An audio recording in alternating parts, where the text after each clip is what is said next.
আপনার চাহিদার কোনোদিন শেষ হবে না।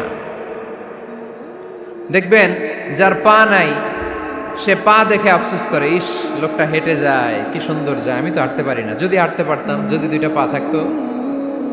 যার পা আছে সে সাইকেলওয়ালাদেরকে দেখে আফসোস করে, ইস আমার যদি একটা সাইকেল থাকতো তাহলে তার হাঁটা লাগতো না, সাইকেল দিয়ে বাজারে যেতাম। যার সাইকেল আছে সে আবার হুন্ডাওয়ালাদেরকে দেখে আফসোস করে, ইস একটা হুন্ডা যদি থাকতো তাহলে তো ভোঁ ভোঁ করা যাইতো না।